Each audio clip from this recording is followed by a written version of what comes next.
Hey, Nick here. Working on a 1958 Ford Fairlane Skyliner Retractable Hardtop. Now, I got a list of things to do. I got to put one of these Mickey Mouse aftermarket brake boosters and master cylinders in.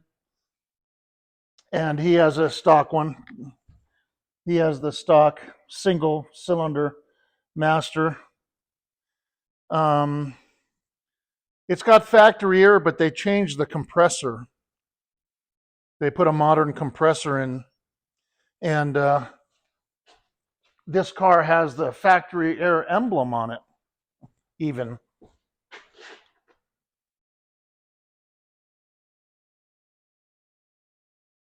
Pretty cool. And so I got the seat out. That's all supposedly factory air stuff. The evaporator is under the dash. Now, you know, this is one of the first air conditioning systems, and it's massively archaic.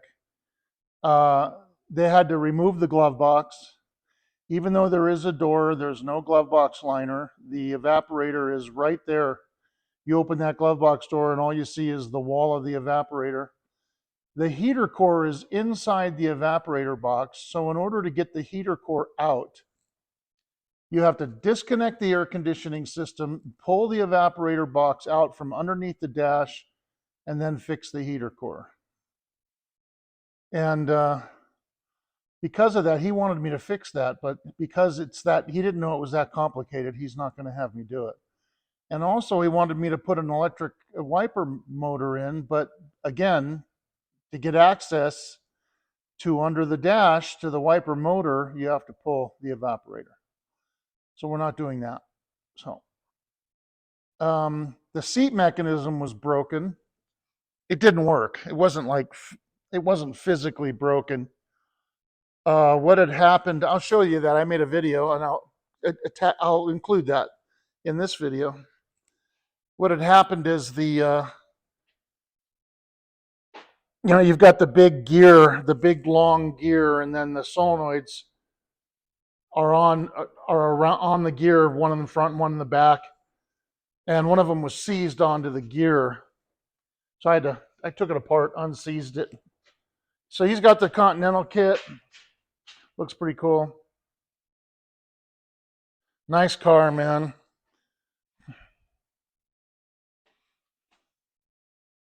He took the hubcaps off. So in case I had to take the wheels off, which I actually do have to take the wheels off because I want to do some suspension work to it.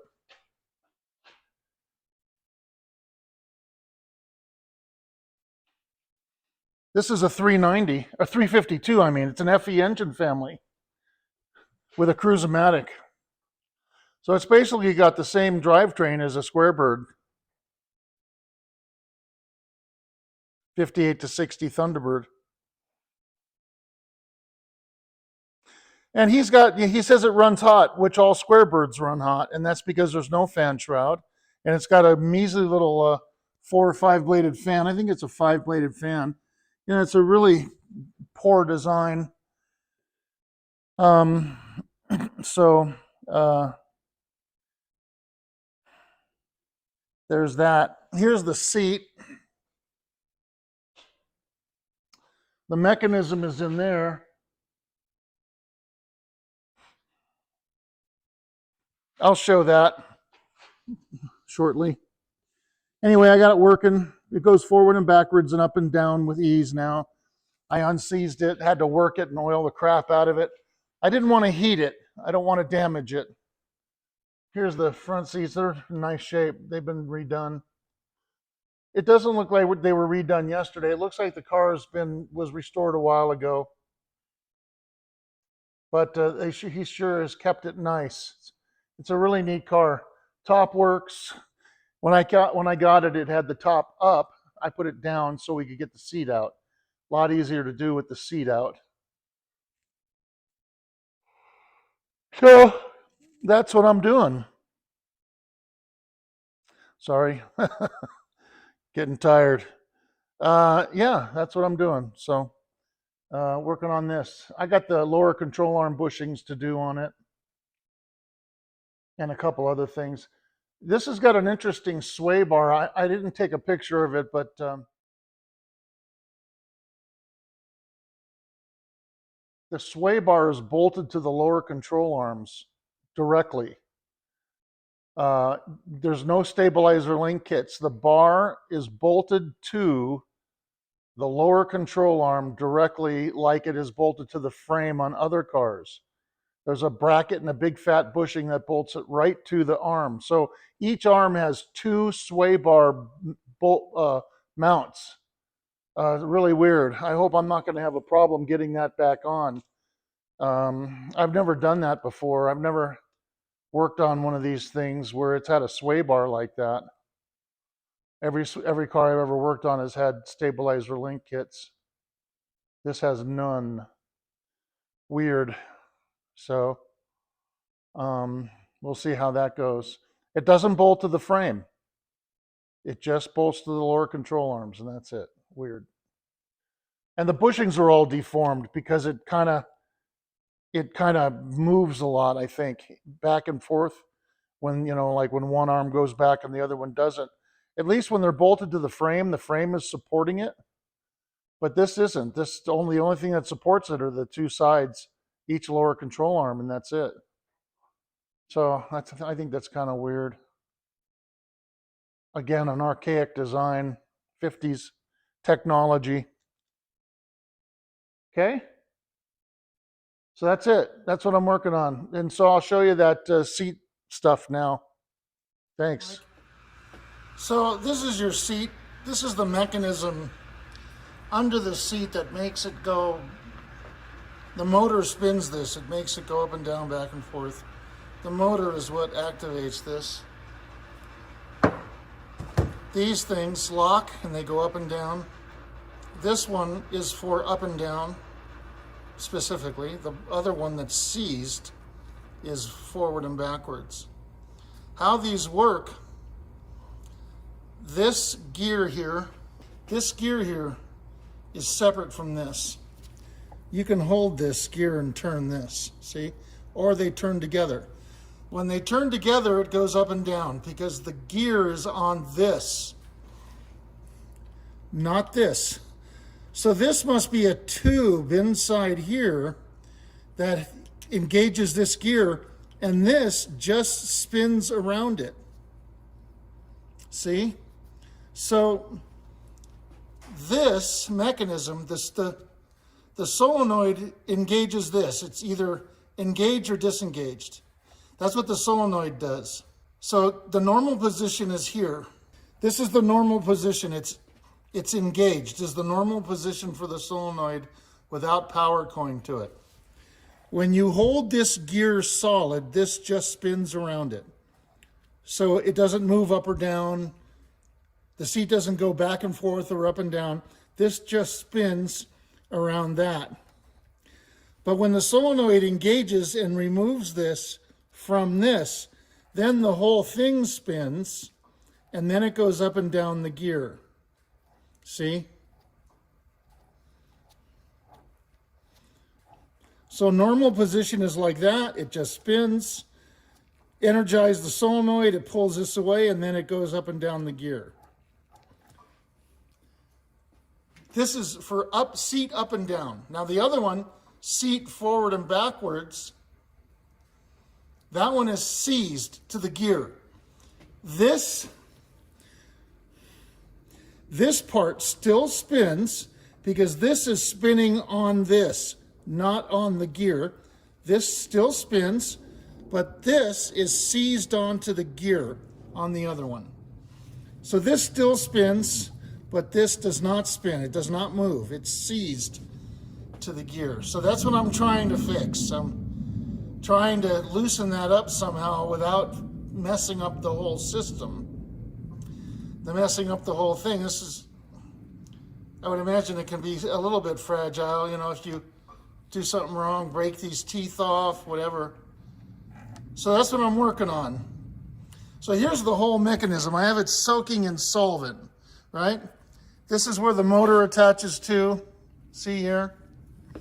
This is the front, that's the back, up and down, forward and backwards, okay? So that's what's wrong with your seat mechanism, sorry. I'm gonna clean all this. It's filthy, it's really dirty. Everything needs to be lubed. This hasn't been touched in decades. And that's probably why that got seized. It actually almost looks like somebody glued it. There's this stuff around it that I can't figure out what that is. Maybe it's old grease, I don't know. That's why I have it soaking. Okay? Hey, Mike. All right, so cleaned, lubed. I just want to show you how this thing works. See, now this is engaged, and it's so clean and lubed that it, just by gravity, it goes down the gear. That's how clean it is and lubed. Okay? You can't get it much cleaner than that. And this spins, that spins pretty good. It's flinging oil. That one's, yeah, you can't get it any cleaner than that.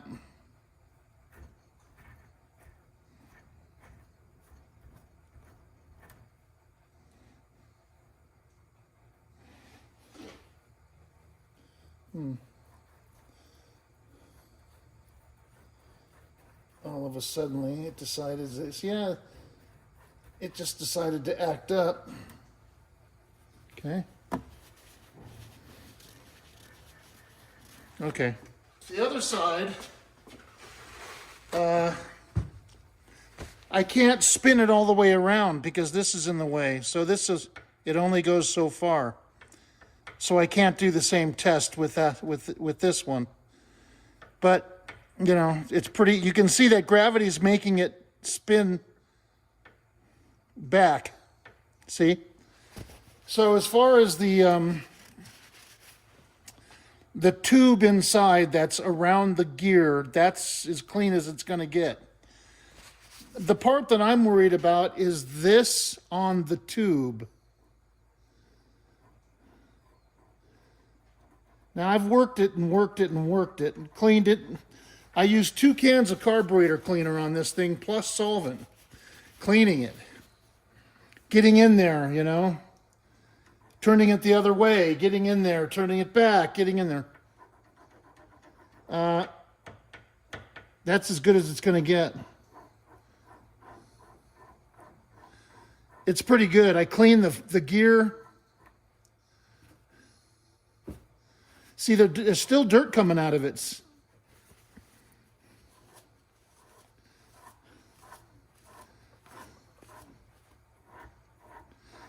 You know, I'm wondering if I should soak this overnight.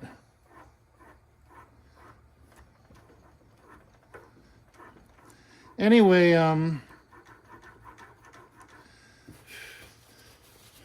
than that, see the gravity takes it, see how it makes it?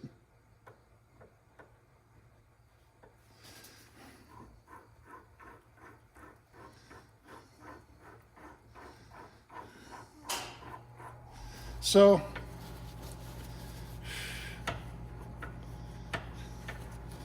that's as clean as it's going to get. This is the engager, you know, now it doesn't go up or down, right? Now it doesn't go up or down. When you engage that, disengage that. See, that's how that works.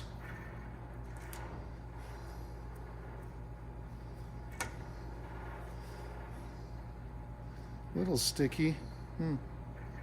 Yeah, there's still a little bit of dirt in there. Ooh.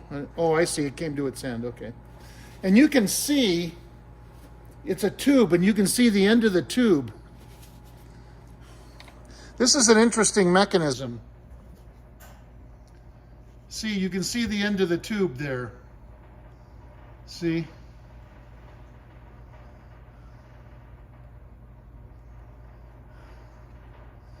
So I sprayed carburetor cleaner in there, both sides, sprayed it in under, you know, with the pressure of the can, worked it, oiled it, etc. That's as good as it's going to get. I'm going to put that back together again on the seat tomorrow or the next day. Okay? And the assembly is nice and clean. I cleaned it up. It was filthy. Everything under that seat was filthy. So that should work well, depending on the strength of the motor, but I think the motor's okay, so. Got it all fixed up. Still needs a switch, but we're using the old switch. So it's still a little bit intermittent, but it's working now. Everything's working, and the intermittent is an electrical problem. Switch or solenoid. We know the switch is a piece of crap. Okay, this is up and down. So that's seat down. Seat up. See, that noise is weird.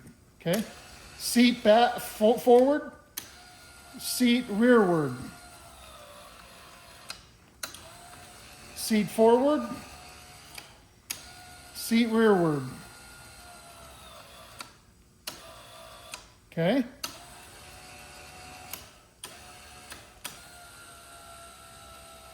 And it's pretty much the same sound all the way through the process. It's not like going, you know. Everything is cleaned, everything's been oiled.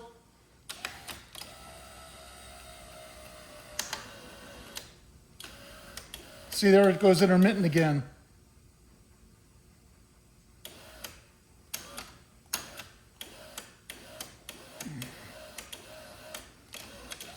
There it goes. See, I don't know why it's doing that. Seat switch, maybe. We put a new seat switch in it and we see what happens. If that doesn't cure the problem, then it's probably an intermittent solenoid. So that's it. It works. It's good. I'm really happy with it. Okay?